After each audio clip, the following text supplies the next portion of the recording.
영광스러운 교회. 워치만 니 3장. 그리스도의 몸과 그리스도의 신부. 에베소서 5장 25절에서 30절. 남편들아, 아내 사랑하기를 그리스도께서 교회를 사랑하시고 위하여 자신을 주심같이 하라. 이는 곧 물로 씻어 말씀으로 깨끗하게 하사 거룩하게 하시고 자기 앞에 영광스러운 교회로 세우사 티나 주름 잡힌 것이나 이런 것들이 없이 거룩하고 흠이 없게 하려 하심이니라.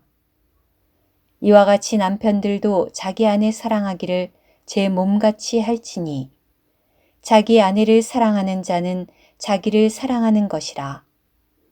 누구든지 언제든지 제 육체를 미워하지 않고 오직 양육하여 보호하기를 그리스도께서 교회를 보양함과 같이 하나니 우리는 그 몸의 지체임이니라. 우리는 이미 하와가 하나님의 계획 안에 있는 교회를 예표하고 있음을 보았다. 하나님의 계획 안에서 교회에 속한 모든 것들은 온전히 그리스도에게서 나오며 사람에게서 나오는 것은 조금도 없고 죄와 관련된 어떤 것도 존재할 수 없다. 우리 하나님은 이러한 교회를 얻기 원하시기에 교회가 조금이라도 그 표준에 미치지 못한다면 하나님의 마음을 만족시킬 수 없을 것이다. 하나님은 이러한 교회를 계획하셨을 뿐 아니라 더욱 반드시 이것을 얻으셔야 한다. 할렐루야! 이것은 사실이다. 우리는 하나님께 속한 것이 좌절되거나 저지당할 수 없다는 것을 인식해야 한다. 하나님이 어떤 것을 정하셨으면 음부의 세력일지라도 반대할 수 없고 온갖 피조물이 능력으로 일어나서 반대할지라도 우리의 하나님은 저지당할 수 없으시다. 비록 우리가 타락하고 실패하고 육체가 있고 혈기가 있고 하나님을 멀리하고 하나님을 거스르지만 하나님의 목적은 여전히 이루어져야 한다.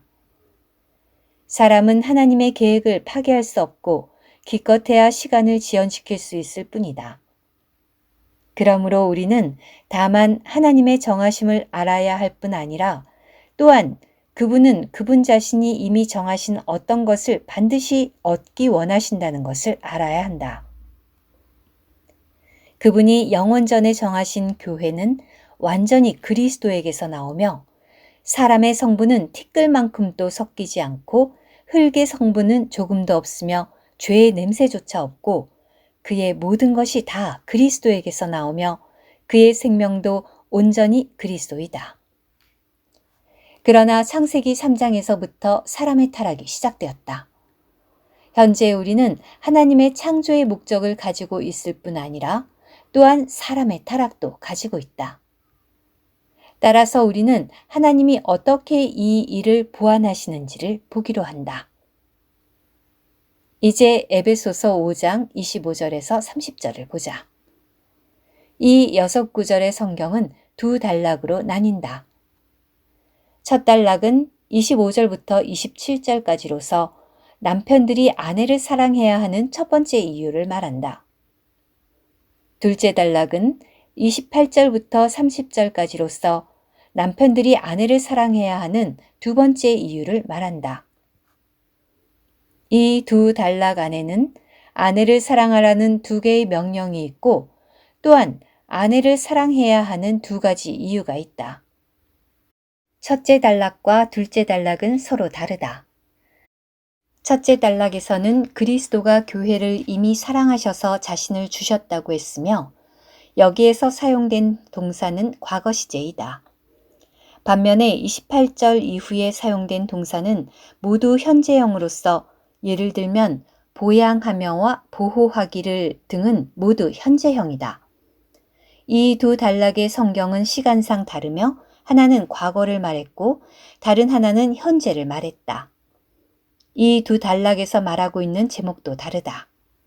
첫 단락에서는 교회가 그리스도의 신부라고 했고 둘째 단락에서는 교회가 그리스도의 몸이라고 했다. 첫 단락에서 교회가 그리스도의 신부라고 말할 때에는 과거 동사를 사용했다. 왜 그런가? 이것은 그리스도의 모든 목적이 신부를 얻기 위한 것임을 우리에게 보여준다. 그분이 죽으실 때 그분의 목적은 바로 신부를 얻는 것이었다. 비록 신부는 장래에 있지만 신부를 얻기 위한 일은 이미 완료된 것이다. 지금은 어떠한가? 지금 교회는 그리스도의 몸이고 주님은 그분의 교회를 보양하고 돌보고 계신다. 몸과 신부의 관계. 교회는 주님 앞에서 두 가지 다른 지위를 갖고 있다. 생명 면에서 본다면 교회는 그리스도의 몸이고 장래 면에서 본다면 교회는 그리스도의 신부이다. 그리스도와의 연합 면에서 보면 교회는 그리스도의 몸이며 교회와 그리스도의 친밀한 면에서 본다면 교회는 그리스도의 신부인 것이다. 하나님의 말씀 안에서 그리스도와 교회가 하나라고 말할 때 이것은 우리에게 그리스도는 머리이고 교회는 몸임을 보여주며 그리스도와 교회의 차이를 말할 때에는 교회는 그리스도의 신부임을 보여준다. 그렇다. 아담과 하와는 그 둘이 한 육체가 되었지만 두 사람이며 하나님은 여전히 둘이라고 말씀하셨다. 아담은 여전히 아담이고 하와는 여전히 하와로서 이 둘이 하나 되었다. 이것이 바로 교회와 그리스도의 관계이다. 하나가 둘이 되고 둘이 하나가 된다. 하나님이 처음에 사람을 창조하실 때 남자와 여자를 지으셨다. 하와는 아담에게서 나왔으므로 하와는 아담과 하나이다. 교회는 그리스도에게서 나왔으므로 교회와 그리스도는 하나이다. 하와가 아담과 함께 있었지만 하와는 아담과 구별되었다. 마찬가지로 교회는 그리스도와 함께 있었지만 교회와 그리스도 사이에는 차이가 있다. 하빌의 관점에서 보면 하나이지만 분별의 관점에서 보면 서로 다르다. 이 두 가지의 서로 다른 지위는 시간상 선후의 차이가 있다. 오늘날 교회는 그리스도의 몸이고 장래에는 그리스도의 신부일 것이다. 오늘날 교회는 그리스도의 생명을 나타내는 그리스도의 몸이다. 어느 날 교회의 생명이 완전히 성숙할 때 하나님은 영적인 교회를 그리스도 앞으로 이끄실 것이며 어느 날 그녀는 그리스도의 신부가 될 것이다. 어떤 사람은 오늘날 교회가 바로 그리스도의 신부라고 말하는데 이것은 틀린 말이며 이러한 일은 없을 것이다. 주 예수님이 아직 신랑이 되시지 않았는데 교회가 어떻게 신부가 될 수 있겠는가? 그날에 이르러서 그리스도의 몸인 교회의 일이 완성된 이후에 하나님은 교회를 그리스도 앞으로 이끄실 것이며 그때 교회는 비로소 그리스도의 신부가 될 것이다. 우리는 창세기 2장의 예표에서 몸과 신부의 관계가 무엇인지 볼 수 있다. 하와는 아담의 그 갈빗대로 지음받았으므로 하와는 아담의 몸이다. 아담의 몸의 일부분으로 하와를 지었기 때문에 하와가 서 있는 위치는 바로 아담의 몸이 되는 것이다. 하와가 지음받은 후에 하나님은 그녀를 아담 앞에 이끄셨고 그때 하와는 아담의 신부가 되었다. 이것이 바로 몸과 신부의 관계이다. 하와가 아담의 몸이라고 말할 때 그 의미는 하와가 아담에게서 나왔다는 뜻이다. 하와가 아담의 신부가 되었다고 말할 때 그 의미는 하와가 아담의 배필이 되도록 아담 앞으로 이끌어졌다는 뜻이다. 아담에게서 나온 것은 아담의 몸이고 아담 앞에 이끌려진 것은 아담의 신부인 것이다. 아담에게서 나온 것만이 아담의 배필이 될 수 있다. 아담에게서 나오지 않은 모든 것은 아담의 배필이 될 수 없다. 모든 공중의 새들이 아담 앞으로 이끌려졌지만 아담은 배필을 얻지 못했다. 왜냐하면 그것들은 아담에게서 나온 것이 아니었기 때문이다. 모든 가축들이 아담에게로 이끌려졌지만 역시 아담은 배필을 찾지 못했는데 이는 그것들도 아담에게서 나온 것이 아니기 때문이다. 모든 들짐승들도 마찬가지이다. 그들의 근원이 맞지 않으므로, 즉 그들은 모두 아담에게서 나오지 않았으므로 아담의 배필이 될 수 없었다. 누가 능히 아담의 배필이 될 수 있는가? 하와만이 될 수 있다. 하와도 공중의 새와 가축과 들짐승과 마찬가지로 아담 앞으로 이끌려졌지만 하와는 이 동물들과 근본적으로 다른 점이 있었다. 그것은 그 동물들은 아담에게서 나오지 않았지만 오직 그녀만은 아담에게서 나왔다는 것이다. 따라서 그녀는 아담의 신부가 될 수 있었다. 그에게서 나와서 그에게로 돌아간 것이다. 그에게서 나온 것은 그의 몸이고 그에게로 돌아간 것은 그의 신부이다.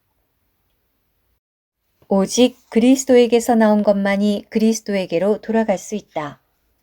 그리스도에게서 나오지 않은 것은 영원히 그리스도에게로 돌아갈 수 없다.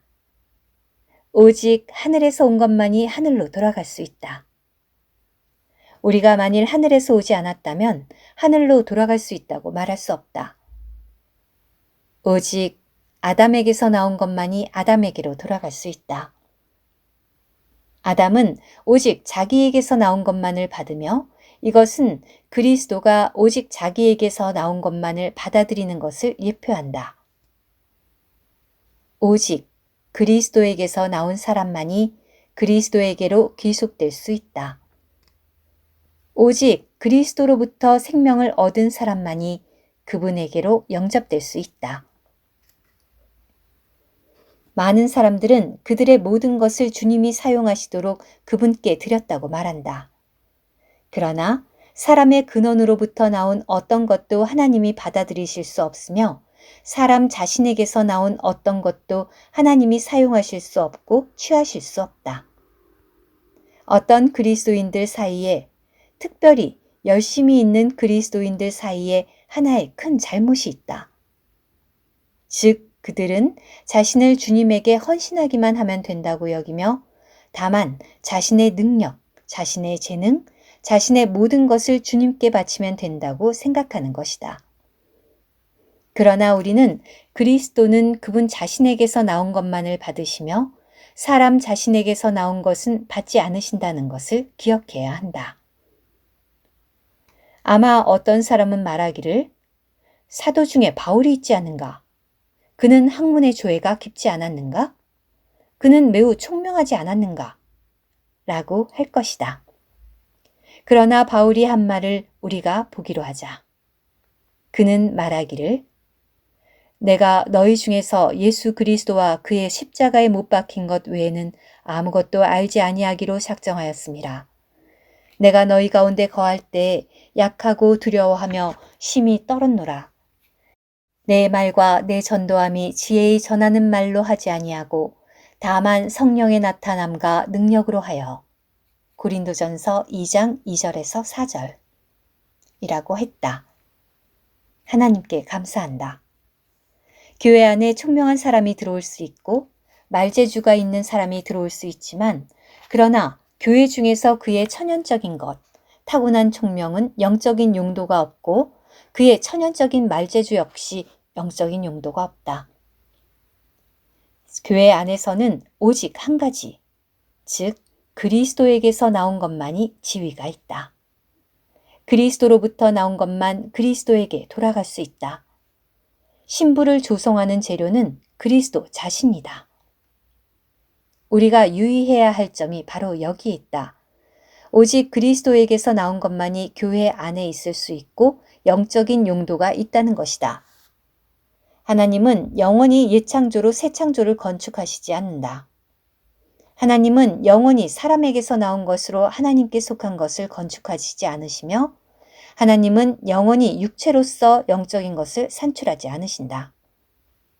주 예수님은 영으로 난 것은 영이니 요한복음 3장 6절 하반절이라고 말씀하셨다.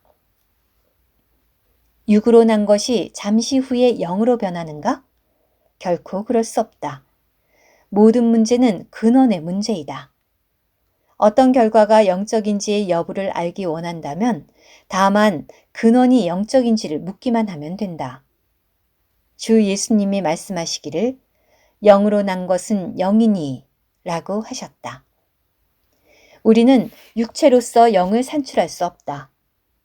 생각에서 말한 메시지는 생각을 얻을 것이고 감정을 자극하여 한 일은 감정적인 자극을 얻을 수 있을 뿐이다. 영을 사용한 일만이 비로소 영을 얻을 수 있는 것이다. 여기에 문제는 그 목적이 옳으냐 그르냐에 있는 것이 아니라 그 수단이 무엇이냐에 있다. 사람은 그 목적이 옳기만 하면 모든 것이 다 옳다고 생각한다.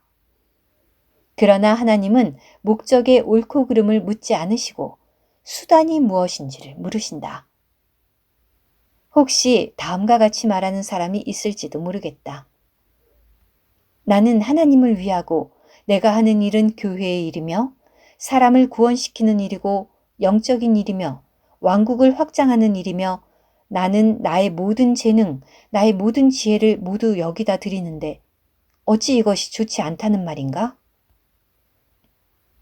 그러나 사람의 천연적인 것, 십자가의 처리를 받지 않은 재능이나 총명은 모두 영적인 용도가 없다. 왜냐하면 주님이 말씀하시기를 육으로 난 것은 육이요. 요한복음 3장 6절 상반절이라고 하셨기 때문이다.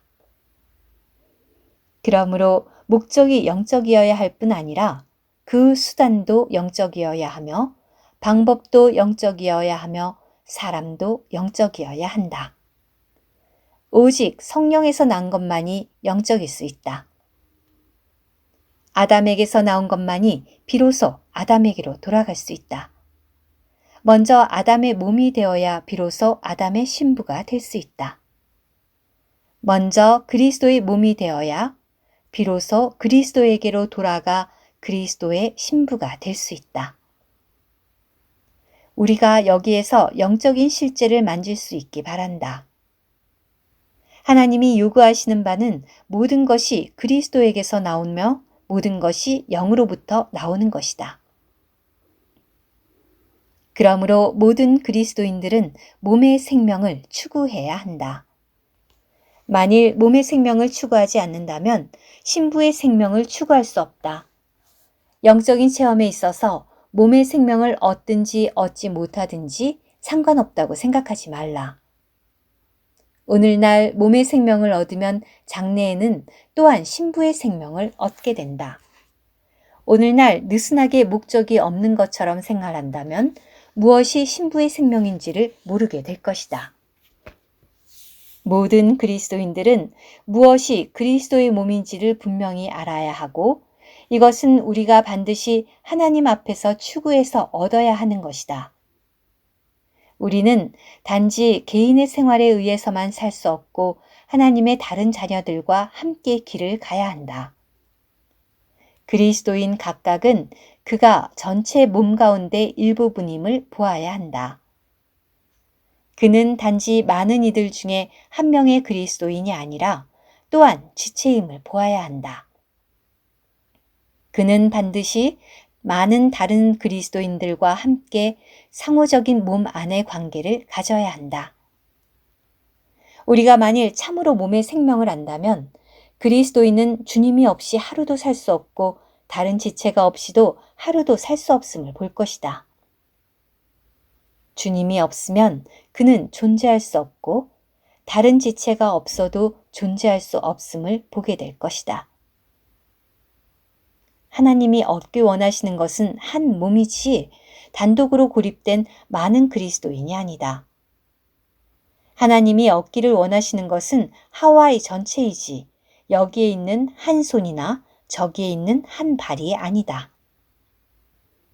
그분이 완전한 하와를 얻으실 때 비로소 유용하게 된다.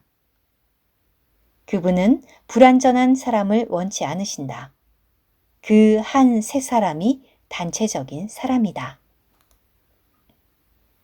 그러므로 모든 분열과 개인주의는 모두 제거되어야 한다. 분열의 문제는 외적인 문제가 아니라 우리 마음의 문제이다. 마르틴 루터가 말하기를 가장 큰 교황은 로마에 있는 것이 아니라 바로 우리 마음 안에 있다고 했다. 우리는 하나님의 뜻을 가장 방해하는 것이 외적인 분열이 아닌 바로 우리 개인이 몸의 생명에 대해서 인식이 없는 것임을 알아야 한다. 여기에는 두 가지 계시가 필요하다. 첫 번째 계시는 몸의 하나를 보는 것이다. 두 번째 계시는 우리가 그중 일부분인 몸의 지체라는 것을 보는 것이다. 만일 몸의 하나를 보았다면 감히 당을 짓지 않을 것이다. 만일 우리가 온 몸의 일부분인 지체를 보았다면 감히 우리 자신을 정당화하지 않을 것이며 독립적인 지체들로서 우리가 하나의 단위가 될 수 있다고 여기지도 않을 것이다.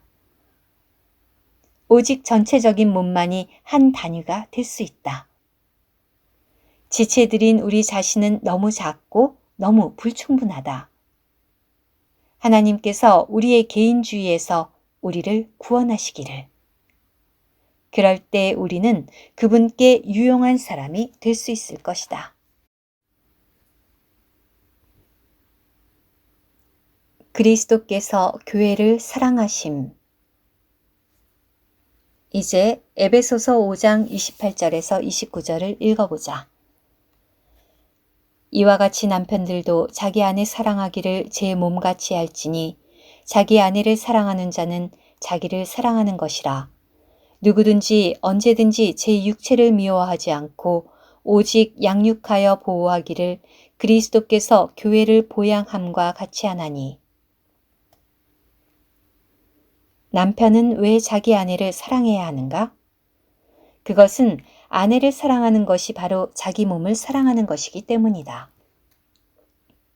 사람이 자기 몸을 항상 보양하고 돌보는 것처럼 그리스도도 마찬가지로 그분의 교회를 보양하고 돌보신다. 그리스도께서 보시기에 교회는 그분의 몸이고 그분의 뼈 중에 뼈요, 살 중에 살이다. 교회가 그분 자신이므로 교회는 그리스도의 몸이요. 오늘날 교회에 대한 그분의 일은 교회를 보양하시고 돌보시는 것임을 보여준다. 우리 모두가 그리스도에게서 나왔으므로 그리스도는 분명 우리를 보양하고 돌보실 것이다. 우리가 자신을 보양하고 돌보는 것처럼 그리스도도 그와 같이 우리를 보양하고 돌보신다. 누구든지 언제든지 제 육체를 미워하지 않고 에베소서 5장 29절. 이것은 사실이다. 무릇 온전한 사람이라면 손에 병이 있으면 손을 돌볼 것이고 발에 병이 있으면 발을 돌볼 것이다. 사람은 항상 자신을 돌보고 보양한다. 마찬가지로 그리스도께서 교회를 사랑하심도 교회가 바로 그분 자신이기 때문이다.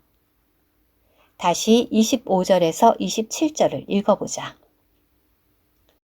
남편들아, 아내 사랑하기를 그리스도께서 교회를 사랑하시고 위하여 자신을 주심같이 하라. 이는 곧 물로 씻어 말씀으로 깨끗하게 하사 거룩하게 하시고 자기 앞에 영광스러운 교회로 세우사 티나 주름 잡힌 것이나 이런 것들이 없이 거룩하고 흠이 없게 하려 하심이니라. 이 세 구절은 교회가 그리스도의 신부임을 말한다. 자기 앞에 세우사는 마치 하나님이 하와를 아담 앞으로 이끄신 것과 같이 교회를 인도하여 자신 앞에 세우려고 하신다는 것이다. 그러나 자신 앞에 세우심은 장래에 있을 것이며 오늘날 교회는 아직 그 단계에 이르지 않았다. 오늘날 그리스도는 교회 중에서 한 걸음 한 걸음 전진하고 계시며 그날에 가서야 비로소 교회를 그분 앞에 영광스러운 교회로 세우실 것이다. 바꿔 말하면 25절에서 27절은 구속으로부터 왕국으로 나아가는 노정을 언급하고 있다. 교회는 그날에 이르러 영광스럽게 그분 자신 앞에 세워질 수 있도록 지금 조금씩 단장되는 중에 있다. 왜 여기에서 교회를 물로 씻어라고 했는가? 왜냐하면 이것은 에베소서 5장이지 창세기 2장이 아니기 때문이다. 하나님의 교회에 대한 가장 높은 계시는 에베소서에 있다.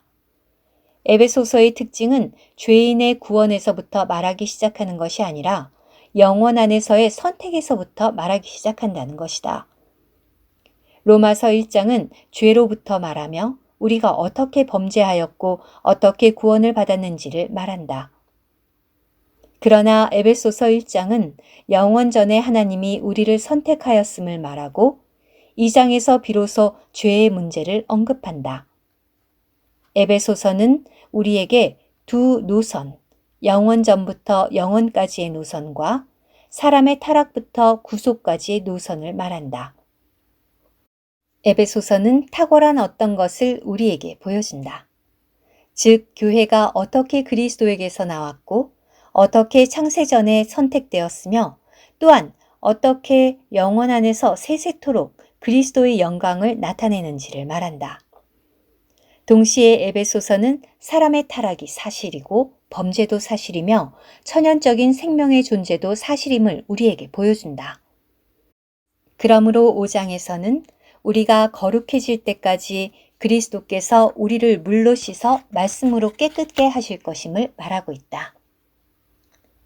그분은 우리를 회복하여 그분의 영원한 뜻에 완전히 일치되는 단계에 이르기를 원하신다.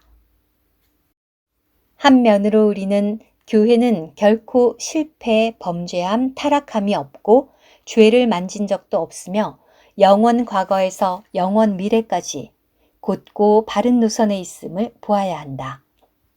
다른 한면으로 우리는 죄인들이고 은혜로 구원받은 사람들이므로 말씀 안에서 물로 씻음이 필요하다는 것을 보아야 한다. 우리는 최고도에 이르기까지 그분의 말씀으로 거룩하게 되고 회복되기 위해 그분의 생명이 필요하다. 하나님이 우리에게 은혜를 주사 우리로 그 극점에 이르게 하시기를 원합니다.